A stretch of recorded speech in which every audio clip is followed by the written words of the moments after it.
Good morning, everyone. Happy Friday. I'm Dr. Laurie Davis, and I'm kind of, if I sound low key, it's because I'm trying not to be too excited. So, this is the launch of our very special show, Voices of and for Indigenous People. So, this will be a weekly show for now, and I'm here with my colleague, Dr. Ramin Modiri, and we're going to do a little bit of a flip today. So, over to you, Dr. Ramin, to introduce yourself and let's get our show on the go here. Over to you. All right. Thank you so much, Dr. Laurie. I'm really excited. I mean, this is something, as you know, very close to our hearts. And we've been working on the projects to really make a difference. And I'm so glad that's one of the things that we wanted to do, to have a weekly show and to have more exposure, have guests who understand the cultures of our valuable and very indigenous and for indigenous people culture. And so before we start, I'd like to just give a little background about myself. Yes. You're pretty well known in the communities. I'm not. I've come from Southern California, and that's where I live. So I'm coming to you from Orange County, California. But believe it or not, I was born in northwestern part of Iran, and it's called Azerbaijan. And where I was born, we were in an area that the traditions, the language, the culture, everything was very much different than the central government, or we call the Persian culture. We were Azeris, and again, the language is very different. So that's where I was born. Both my parents were teachers. And life, although the city I was born was the second largest, but everybody wanted to move to capital city because that's where the opportunities were. So at age 4, we ended up moving, me and my 1-year-old sister and my mom and dad, we moved to city of Tehran, which is the capital city of Iran. And at that time, my dad was getting better opportunities. Now here, I had to learn new language. I had to actually learn new traditions. And that's where really life became exciting, but also challenging because you're an outsider. And, when you are in a very uh, urban area and, people are, it's almost going to New York City. And at that time, Iran was really growing. It's one of the fastest growing economies in the world, and life was actually good. So at age 16, believe it or not, I got a visa to come to United States. I was accepted to high school, and I was very much excited because we, of course, in our country, we always wanted to come to United States. Some people would go to England, some people go to Germany, but the major destination was United States for the educational reasons. So I was accepted and I was so excited. So I moved to United States. Here I go again. As a teenager now, I have to go through all the language that I had learned in high school, but we did not speak, and the culture again. Um, I got my visa from Champaign, Illinois, but I ended up going to Connecticut, which is again northeastern part of the United States. And believe it or not, in high school, there was only 2 foreign students. There was me, and there was a young man from Vietnam.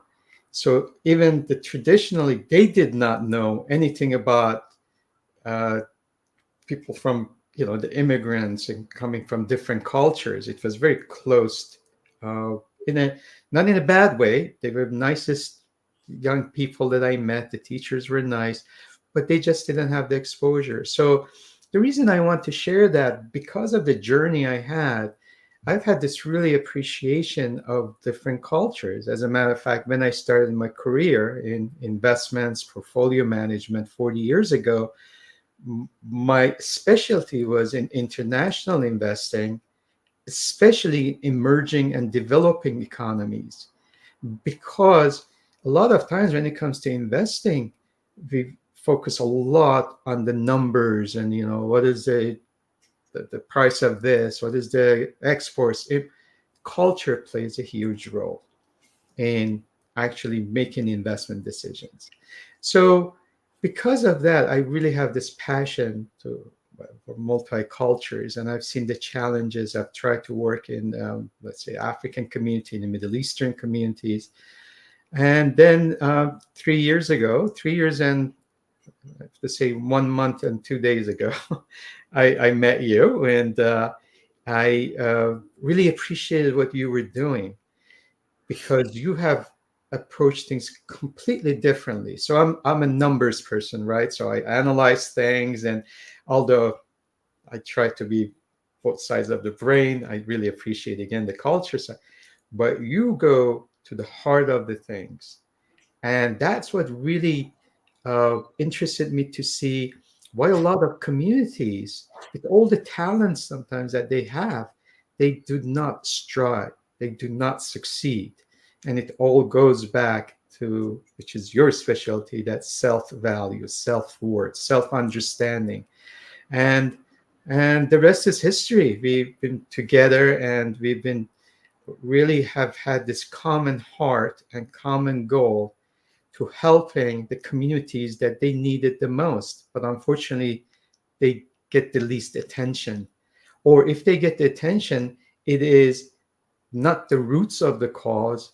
It's more of a band-aid and just showing up and saying that, oh, we're there because we just showed up for 2 minutes and then they're gone.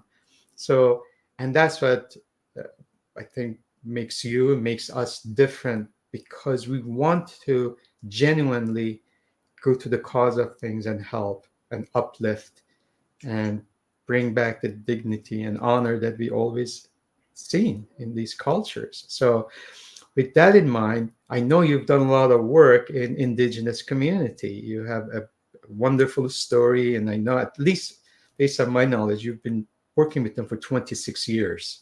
So you have a wonderful history and understanding of what's happening, but you've been in the middle of it. So what I like to do is start with, I would love to hear, first of all, about your background, again, all the work that you've done, again, specifically in this situation with Indigenous communities and nations. So thank you. Well, thank you for that. And I really loved hearing about the fact that culturally there are so many challenges for people. And I'll just share this with you. The one thing that I do know about our Indigenous culture, and then I'll give a little background. If all broke loose or whatever, you have a homeland, Iran. And people who have immigrated sometimes go back to their homeland, but they have a homeland to go back to in some cases, or maybe not. But the Indigenous people in our country, both in North America, they don't have a country to go back to. This is their country. This is their land. They can't go back to Italy or back to England or back to, because this is where they have been for thousands of years. So having said that, my background, I was a teacher, an educator. And interestingly enough, I decided in those early days, I'll go back even before my career. I was always that person that would bring some kid home from high school whose parents were maybe going not home from work yet, or they were divorced, or I knew they didn't have a meal coming up. So I do remember always being looking after people's needs and seeing what the needs were before they even saw it. And I remember one night at the supper table, my dad said to my mom, "Where does she find these people?" Mm-hmm. So it was only natural for me when I graduated that there were jobs available in a very marginalized community in my province. And I taught for the first 6 years in a 100% Black community. And so that was the beginning of my journey. And I had two very beautiful women take me under their wings and show me the ropes so that I could survive in that community, working there, getting there. And That was in 1970, and there were still people living in houses with dirt floors. That's how extensive the poverty was in that community. Today, it's a big, thriving, beautiful community, but it with not without its challenges. So then I love travel. So I've been to Asia. I've been in quite a few countries around the world. But I was that person, that tourist that always wanted to go down and be with the real people. So even when I was in Hong Kong, I didn't want to go on the tour trips that they had planned where they just take you to all the pretty places. I wanted to get to the heart of the matter. So I did my own touring. And that's what it was like for me when I traveled. I would always want to be in the marketplace. I'd want to be talking to the locals. So I have this incestuous, not incestuous, what is the word? That's the wrong word, but um, intense desire, I guess, to learn about other cultures. And I would read books about other cultures. I would watch TV shows that were being filmed in other countries. So I always had this universal approach to life. So in 1998, about let's see, 88, that would be about 6 years into my business. My husband and I decided we wanted to subsidize our golden years with a business. This was really all about just subsidizing our pensions. Can you Mhm. imagine? So, but I got a call. I had not had any Indigenous contact, I must say, until 1998. I got a phone call from the health director of the second largest reservation on the East Coast at the time, called Big Cove. And they were interested. They had gotten some funding and they wanted to do something different for sexual abuse survivors and residential school Mhm. survivors. And they were just kind of tired of the same old thing, the way that things get done. But they had heard about me. And I got to tell you, Ramin, the ink wasn't even dry on my first product when I got that call. So I went to the community and I did a presentation for them. And bada bing, bada boom, next thing you know, I'm working in the community. Now, my dad grew up in a community where 10 minutes down the road, there was a residential school in Shubenacadie, Nova Scotia, a big, stark brick building. Mhm. And we thought it was a hospital. That's how separated we were. And growing up white, we had no idea about the residential school system. It was never taught in our classes. We didn't even know that existed. So again, here was an opportunity to make a difference. And I felt that I wasn't responsible for what my ancestors did, my European ancestors, when they arrived here in North America and what took place with our First Nations people. But I've always felt responsible to be part of the solution. I can't help what they did, but I can certainly help to resolve some of the issues. So that's the connection and a little background about me and how I'm that person that'll walk up to that street person and have a conversation. I'll walk up to, a drunk well, I remember I'll just share this little story, going out with some girlfriends, and this man who was quite inebriated asked me to dance. And so I got up and danced with him. He brought me back to the table. And then all my girlfriends were nattering about, how could you get up with that drunk person and have a dance? Like, really, Laurie? Like, that's not. I said, it was just a dance. He didn't ask for a lifetime commitment. So, yeah, so I hope that helps people to understand who I am as an individual. It's not really anything more than who I always was. And even as a little girl, I always had that level of compassion. And my grandmother would take me everywhere because she said I would walk into a room and automatically make people feel better. So that's my gift. Wonderful. Oh, thank you for that. And it's a very, very short, because you have accomplished so much. So that brings me, actually, you just mentioned about the community that you worked. I'd love to hear more about what did you do and what was the project that you did. And I know it was, as I said, it's like 26 years ago. It's been so fruitful because now we have a history to go back and say, well, Mhm, this is the mhm, results of all the efforts that you did. So, mhm, can you share what you actually did and mhm. what happened after? And, Yes.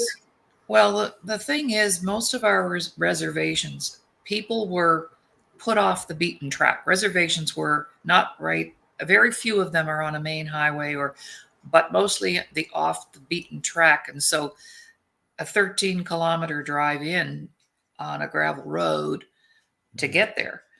And that's not unusual. And when I took you to visit some communities, remember you asked me to stop so you could take a picture of the end of the pavement for the provincial highway and then the entrance to the reserve, which was like a washboard and potholes, and that's common. So when I went there in 26 years ago, 2,500 people live there, though it's the second largest, and we're talking about Big Cove, New Brunswick, now Elsipogtog. And you couldn't buy a cup of coffee in the community. People were driving 18 kilometers to our local coffee chain to get coffee. So very little infrastructure or economic development, if you will. But I would be working at the health center, which happened to be one of the most beautiful building in the community. And my first incident, because it wasn't without a lot of problems, because I did not have any previous Indigenous contact. So I went in there, green as grass, wet behind the ears, cold turkey, just like I did when I went to that Black community to teach so many years before that. And actually, from 1970 to 1998, we're talking 28 years prior to that, I'd had a very similar experience. So I wasn't shy because I knew I could learn and, a fast learner.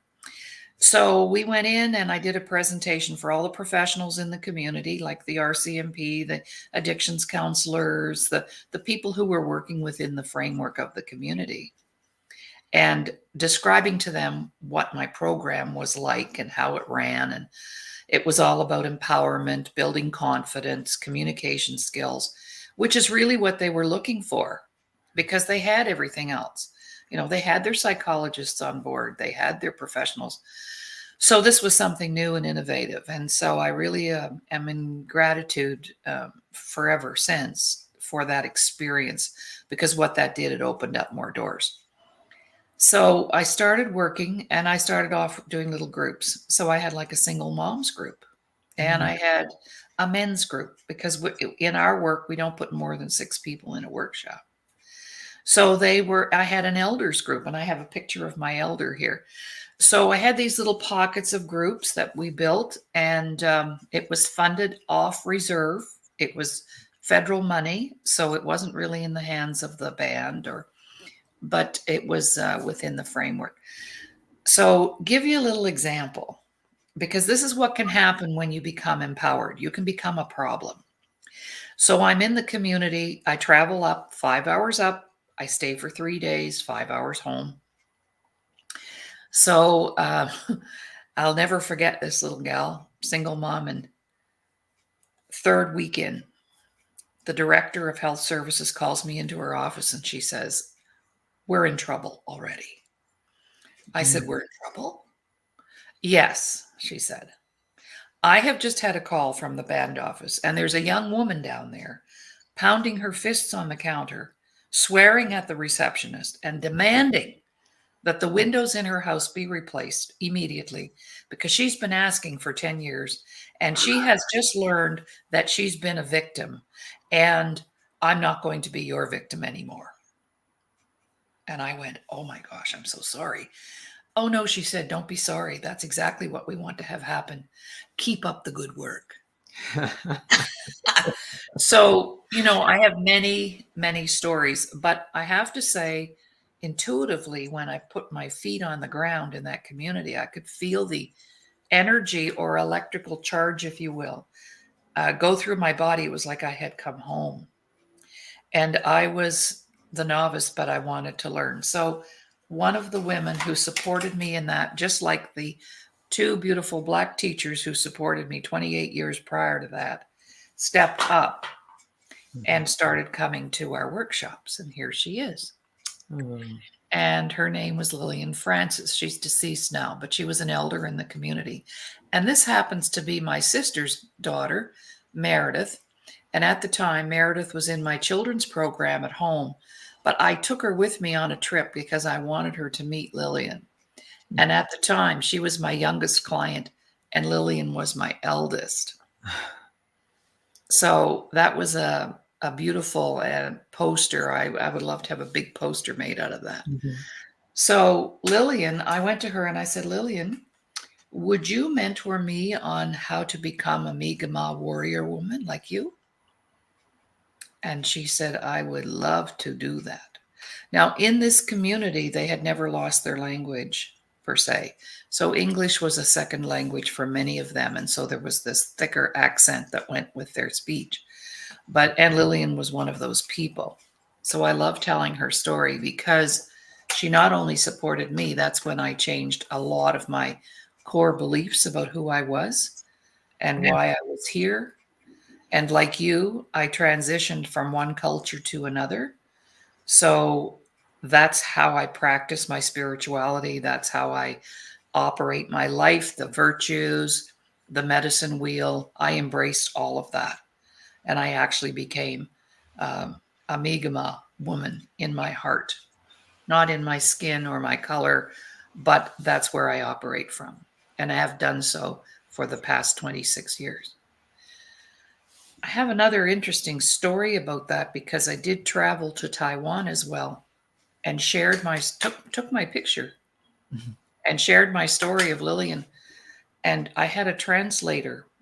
And when I shared stories of the heart, they didn't need the translation. It was only when I shared technical stuff that they needed the translator. So that's how connected we all really are.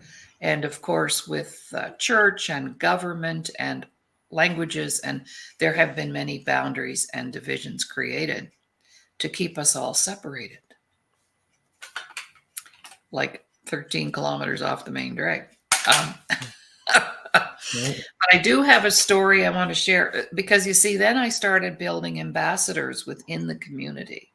Lillian became an ambassador, and she started to see the changes in herself. And I said to her one day, I said, Lillian, you're 82. Are you really going to make a change?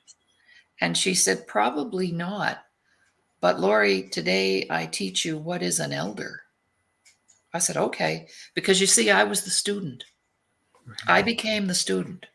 And just like you've become the student, you want to know more and more and more. And the more you learn about the culture, the more you want to be involved. And I don't know that our Indigenous people understand that there are people out there who have a heart for them, even though we're not First Nations people.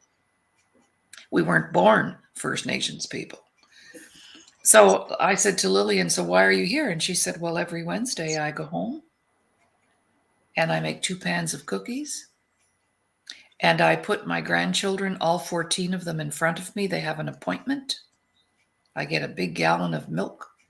And while they're eating their cookies and drinking their milk, I teach them what I learn in your workshops.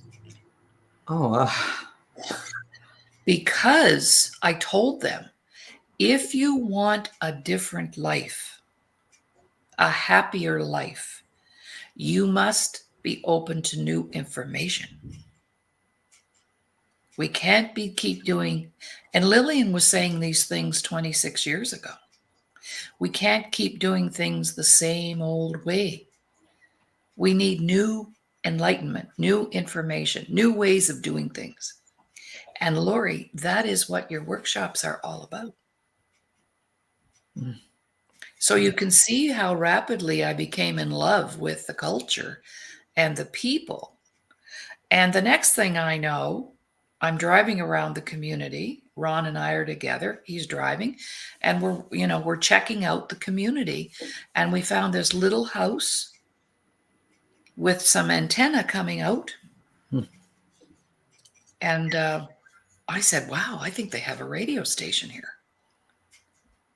And they did. So that's another little story I'll share, because that's another vehicle that I used to get into the community and become part of the community, because we both know the media is really powerful. So I got out of the car. I walked up. I'm about to meet my next ambassador. I walk up to the door, and this tinier man came to the door, and I said, I'm Laurie Davis. Do you have a radio station here? Oh yeah. He said, I'm Foster. I own the station. I said, oh, hi. He said, I've got a TV station too in the living room. I said, what? Innovative, innovative. I said, wow. I said, well, I'm a professional broadcaster. I have a radio show in Halifax, and I'm coming up here once a week. What do you have for programming?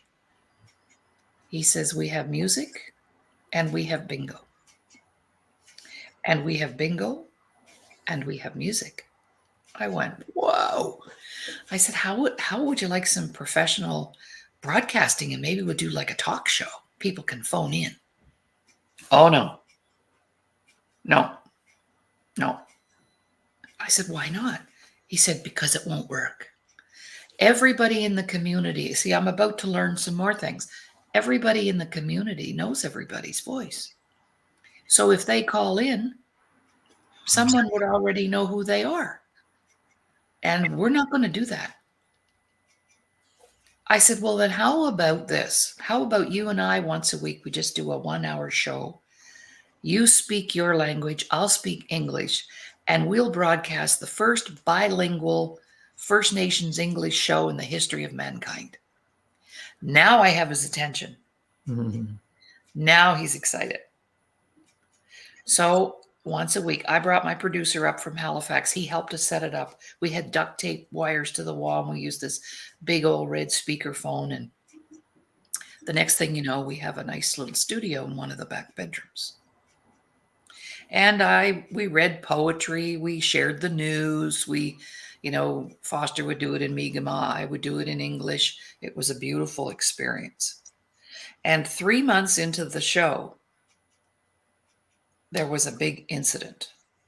North of the community, the fisheries officers were up there confiscating lobster licenses and burning boats, and Burnt Church is the name of the community. And I said, Foster, today we have to talk about Burnt Church. And he said, no, we cannot. I said, oh yeah, we can. We have the freedom to speak about whatever we want, because he was all regulated, CRTC regulations here in Canada and everything. And I said, oh yeah, we can talk about it. So we get on the air and we're going, is there anybody in Burnt Church who's up there who would like to phone us and tell us what's going on? Bing, phone rang. And that phone light never stopped for the next hour.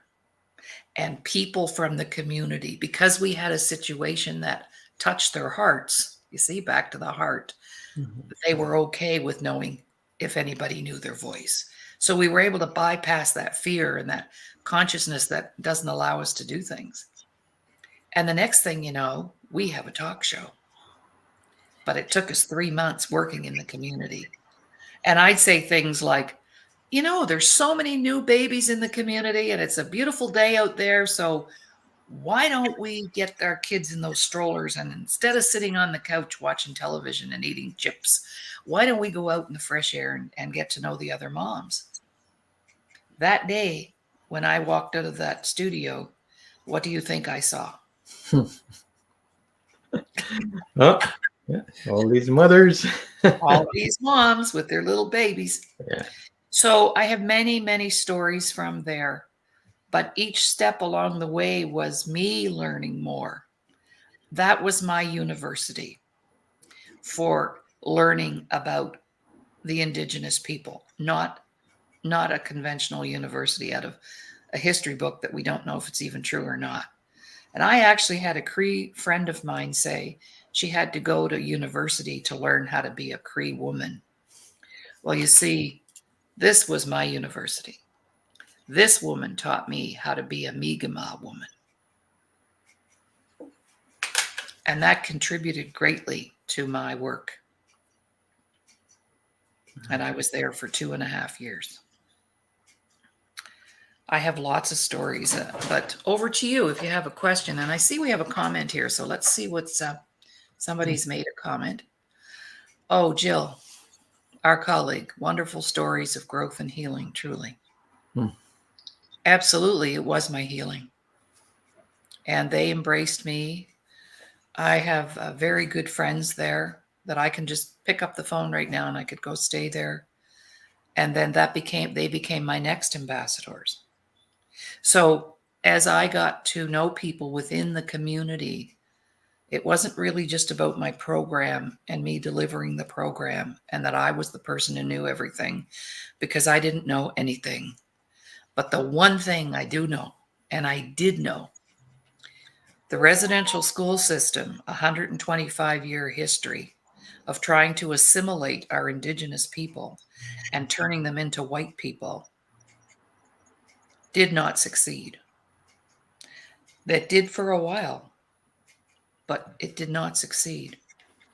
You see, that system in the United States, Ramin, only lasted 40 years, the Indian boarding school system.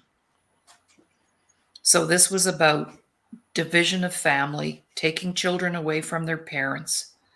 And you're a dad, and you know what? As dysfunctional as you may be, I'm not saying you're dysfunctional, but children will not abandon their parents. It's parents who abandon their children. Okay.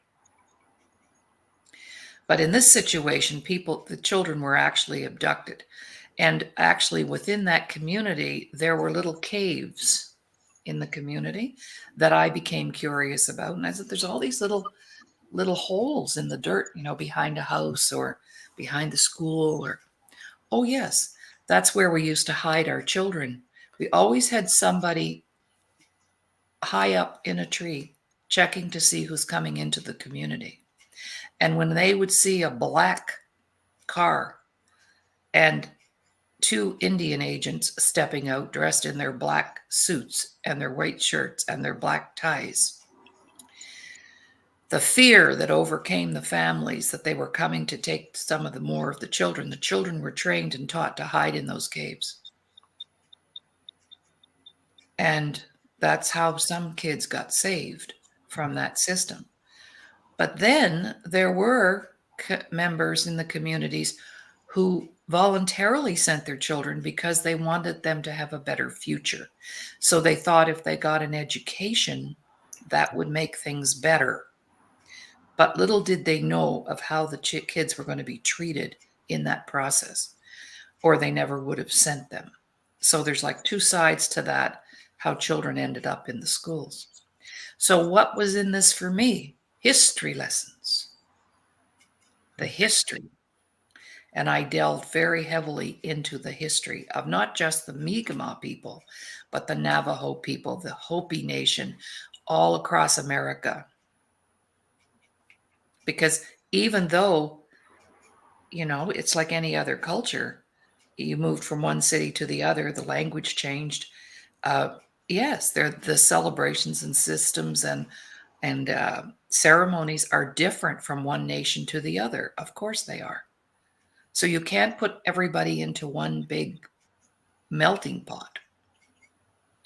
And in Nova Scotia, we have 5 cultures of Black people. They're not all from Africa. So you can't call them African Canadians because some came from the West Indies, some came from the Caribbean, So those are some of the things that happened. And I have my kid's story yet, but over to you just to give you a little chance to interject or connect or whatever. I'll take a little break. Over to you. Yes, no, that's awesome. That's such a wonderful story to come to our next one, which we will talk about the youth and some of the programs you've done. And you just mentioned education, and education is very important. And especially we live in this world that is constantly moving. And when we think about the advancements we've had in past 20 years is equal to like 5,000 years altogether, and how fast it's moving. The problem we have is as important it is to be talented and educated and wealthy, you think about all these people who have had financial wealth. That word we mentioned about heart, it's your spiritual compass. It's the direction that you take with the knowledge that you get is, I believe, is even more important. So sometimes it's good to be a kind and someone who is altruistic, stupid person than to become the most talented, educated, but yet deceiving person. So, and that's what the difference is. I don't know if you ever watched movies on Netflix now, I believe, or Prime, I'm not sure, but it's, Breaking Bad. It was really big in the United States. And here's this talented chemist is making the best drugs or in the world. Seriously. And that he has all this talent and he was ruining thousands and thousands of lives. So yes, he had like 95, he made 95, $100 million. Yes, you can achieve that financial wealth, but at what cost? So Mhm. it's not just about the talent, it's not just about pure education, it's about the right education. And that mixture that you mentioned, uh, as far as our elders, they have a lot of wisdom, but also we need the new information. We need to know how the world works. So it has to be the best of two worlds, and that's what is missing. It's almost become like black and white, or either or either this is the best, or you have to do this by traditions, otherwise you will not be accepted, or no, this is all scientific and we have to do it this way. One of my heroes is John Templeton. He was a pioneer in global international investing. And he started talking about church. He was very spiritual, but he spent hundreds of millions of dollars mixing science and religion or spirituality, Mhm. showing that both of them actually could work together. It's not just one way or another. So, um, and that brings me to next, talking about education. Our youth, is the environment that they grow up plays a huge role. And you just mentioned very correctly, it's that the kids do not abandon their parents. It's generally it's the parents or it's the environment. So I know you have this great story with the youth program you did in the same community, and you Mhm. actually have visited, I think 20 years later. It's a wonderful story because I share that with a lot of my colleagues, because they say, it's the proof is in the pudding. That's what it is. So I Mhm. love to hear, the story you did with the youth program in Mhm. the community. So Yeah. And before I do that, let me ask you a question. How did that beautiful blanket that's behind you get to California? Like, what's the story behind the blanket, Ramin? Because you have stories too, and you're wearing something really special today too. If you want to oh, share, I'm so honored to wear my right? So, medallion. so Yes. how did that happen? You give us your story of where'd you get that stuff anyway? All right.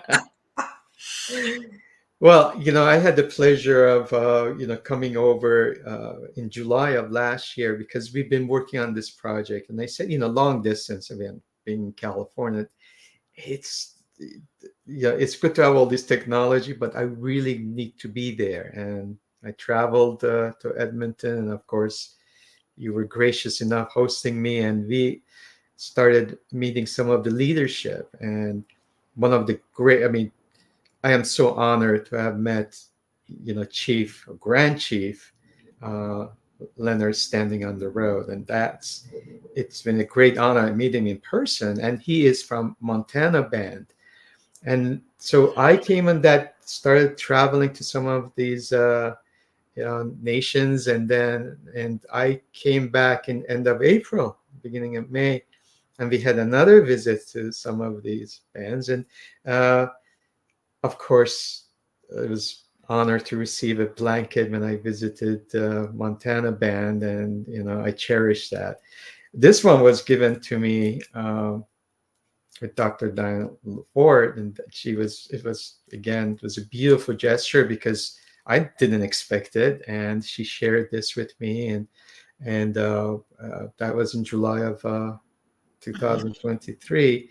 So that's my story. So the more you, again, that human story is better than any Netflix movies or any traveling or reading books.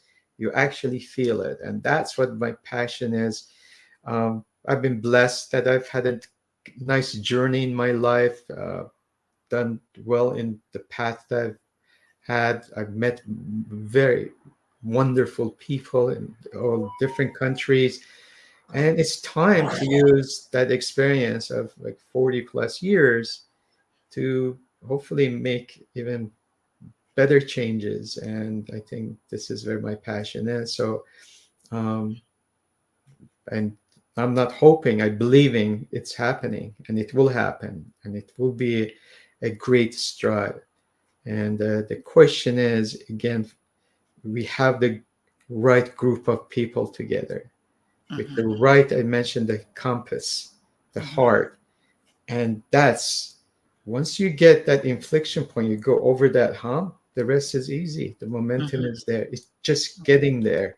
And Mhm. that's where we are. And this is one of the main reasons we're doing this show, to reach out to the communities, telling them we are here, but also they have a support. There are people who are globally, it's not just local, but Mhm. globally they are supported. They hear their stories.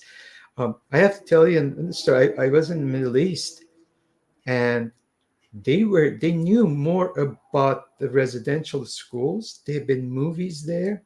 I've talked to some Oh, wow. different countries than people in the United States. They have no clue. United States, very few people have heard the story. I'm not Mhm. sure, of course, in Canada yet, but in United States. But I mean, walking on this, and they asked me, "What are you doing?" And I said, "I'm really involved." Oh my God, we've watched that movie, or we've watched documentaries, and they are really warm-hearted toward this, and they genuinely want to help. So what I'm trying to say is there is a lot of support globally. The Mhm. problem is we got to get the success stories out there too. Mhm. There Mhm. was the misjustices have been done for the lack of whatever it was, but there is a hope, there is a light, and it will happen. And this is 21st century, and it has Right. to happen. Right. So now I Right. love to hear about the youth Oh, program you kids. did. I All think right. Well, that's back awesome.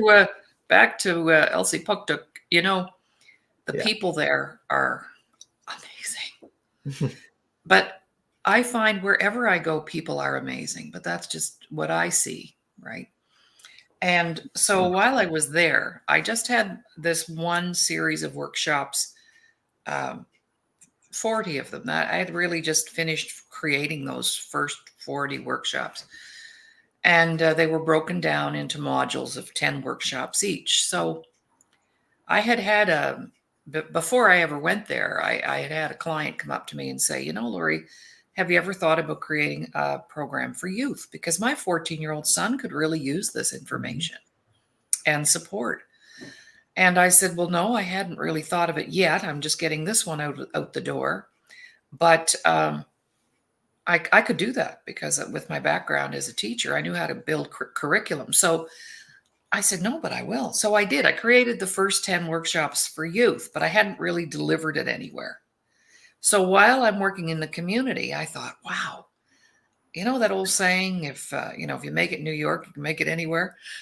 Didn't Frank Sinatra sing that? But anyway, I thought, wow, if I could get a handful of youth here, I could pilot it. So I decided I would get permission from chief and council. I said, it's not going to cost you anything. I'm here in the community anyway. It's just like when I knocked on Foster's door. I'm in the community anyway. Let's do this. Let's do that. So they said, sure, if you want to reach out to the school and have them put it out there, because the community had a school there. 72 children showed up to pilot this. Now I'm one person. So I told them I'd take care of everything that wouldn't cost them anything. And they said, that's great. And I had to hire about 14 women in the community to help me manage these 72 kids every Wednesday evening. So every Wednesday evening, they would come to the lineup at the school. And here I have a small picture. There's some of the kids there. Mhm. And this is Mark. I'll never forget him because we had their workbooks inside these boxes. See, we have boxes made. And it was the month of May, and it was really nice. So they would line up outside of the school, and we'd do the program once a week. Well, the very first night, I had this little tiny 5-year-old. I think she's in the picture here somewhere because I have the bigger. Now, you have to remember, Ramin, these kids had our workshops under their belt 26 years ago. So the mother and daughter who are in the regalia, Yeah. she was in the mom's program and her daughter was in the children's program. We were having a powwow, so I got that lovely picture of them. But see the boxes? Yeah. Now, this little gal, here she is right here. Right here. A little in the white. Mhm. She's in the lineup. She's crying. Oh, Miss Davis. I said, honey, what is wrong? Miss Davis, I want to be in the program. But I had stipulated they had to be 6, 6 to whatever. And she goes, but I'm only 5. And I said, well, when's your birthday? Because I thought, well, she's going to be 6 next month, or, it was yesterday. Oh.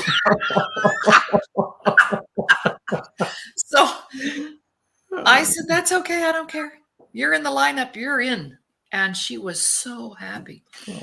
But you see, this is the advantage of being an independent entrepreneur. You run your show. And I didn't have to, as long as I was professional and whatever, we were doing a good job. So we gave the kids boxes to put the workbooks in because I wanted them to know that it's their life, their journey. And what they had to say in those workbooks was private. Because they were asking us questions like, how do you spell alcohol? How do you spell sexual? And I had another mother come on the playground very angry. And she said, I want to speak to Laurie Davis. So I'm in trouble again. Ramin, I'm always in trouble. Okay. Yeah. So she came up and I said, I'm Laurie Davis. May I help you? And she said, well, yeah. She said, I'm upset. And I said, why? And she said, because I want to know what's in those boxes. I have 3 little girls in the program. I want to know what's in those boxes. I said, well, I told them they're private and they don't have to share them if they don't want to. I said, it's a workbook. That's all that's in there. Oh, well, why don't they want me to look at it? I said, well, they have their reasons and I'm respecting that. I said, but really, what is it that you're really angry about? She said, well, last Easter, we bought each of those girls a very expensive bicycle for Easter gift. And they take better care of those boxes than they take care of those bicycles. Wow. And I said, well, that's because their life is in that box. Yeah. So fast forward, we did a 5-year follow-up study because the kids would have to leave the community to go to high school in the white community outside. And we did a 5-year follow-up and went to the high school and talked to some of the kids who'd been in the program, but particularly the teachers. So 5 years out, the teachers told us that when the kids came in from the community, they could tell which ones had been in the program. Wow. Yeah. They were more respectful, more confident, self-worth was up, good grades, that whole thing. Then we fast forward another 15 years, and I am invited to visit. I'm going to Nova Scotia for 5 weeks, and my friend Jimmy said, hey, I'd love for you to come to the community. We're going to have a special ceremony for his granddaughter who'd passed. I said, I would love to be there. And just the other day, I'm looking up one of my dream encyclopedia, and I'm flipping through, and what do I find? a picture of Jimmy's granddaughter who passed away. She was murdered. Oh, And so they're doing a very traditional ceremony. And so, yeah, I said, yeah, I'd love to come for the weekend. So I did. But I got a girlfriend to drive me up, and I couldn't find the highway going into the reserve. Now, I'd been in and out of that place for 2.5 years. Now, you'd think I'd know. No, I didn't know. I didn't recognize it. When I was there 20 years prior, it was a gravel road. All of a sudden, there's a paved road butting up against the main highway, and I'm driving by. I'm looking for a gravel yeah. road, right? And there had been an old dilapidated barn. But here I was faced with this paved road. I said, well, this is the highway. Okay. I drive in not very far. There's a shopping mall. There's a gas station. There's a convenience store. There's a pharmacy. Oh, economic development has taken place.